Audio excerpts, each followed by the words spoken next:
केजरीवाल ने संवैधानिक संस्था का अपमान किया है। यही है इंडी अलायंस की पहचान। तो शहजाद पूनावाला का बड़ा बयान कि इनके हिसाब से काम नहीं तो अपमान किया। शहजाद पूनावाला का बयान आया है, यानी बीजेपी ने अरविंद केजरीवाल के बयान पर अब पलटवार किया है। केजरीवाल ने संवैधानिक संस्था का अपमान किया है। शहजाद पूनावाला का मानना है कि यही है इंडी अलायंस की पहचान। केजरीवाल ने हिट एंड रन प्रोपेगेंडा फैलाया जस्टिस स्वर्णकांता शर्मा के खिलाफ, और जब उनकी याचिका खारिज हो गई, जब जुडिशरी उनके सामने झुकी नहीं, तो अब कहते हैं कि मैं महात्मा गांधी जी के सत्याग्रह मॉडल पर काम करते हुए उनके सामने अपीयर नहीं होऊंगा क्योंकि मुझे जुडिशरी में फेथ नहीं है। पहले तो महात्मा गांधी जी का अपमान मत कीजिए। महात्मा गांधी तो शराब के खिलाफ थे, आपने शराब घोटाला किया। और दूसरा, महात्मा गांधी जी ने नॉन कॉपरेशन और सिविल डिसोबीडियंस अंग्रेजों के खिलाफ किया। क्या भारत की जुडिशरी अंग्रेज लग रही है आपको?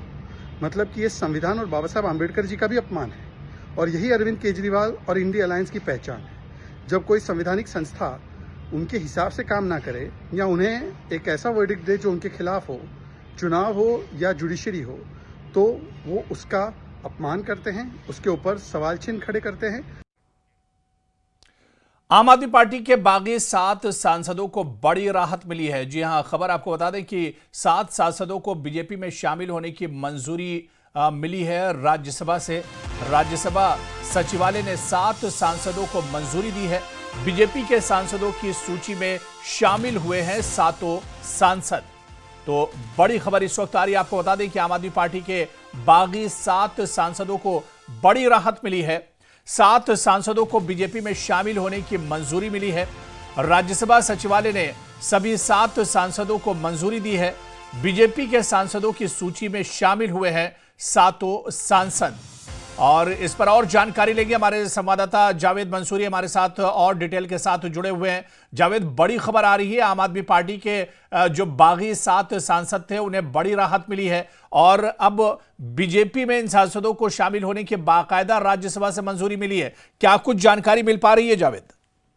देखिए, सभापति ने मंजूरी दे दी है और बाकायदा राज्यसभा की तरफ से एक रिवाइज चार्ट भी जारी किया गया है जिसमें हर राजनीतिक दल की ताजा स्थिति उसमें दी गई है। तो ऐसे में बीजेपी के राज्यसभा सांसदों की संख्या 106 से बढ़कर अब 113 हो गई है। तो वहीं आम आदमी पार्टी के सांसदों की संख्या 10 से घटकर 3 हो गई है। तो ये बड़ी खबर है क्योंकि जब शुक्रवार को उन्होंने विलय का ऐलान किया था तो जानकारी ये थी कि तभी से ही राज्यसभा सभापति दफ्तर की तरफ से इस पर काम शुरू हो गया था। हालांकि कल ही जो आम आदमी पार्टी के संजय सिंह हैं सांसद, उनकी तरफ से सभापति को एक डिस्क्वालिफिकेशन पिटीशन दायर की गई है और ये मांग की गई है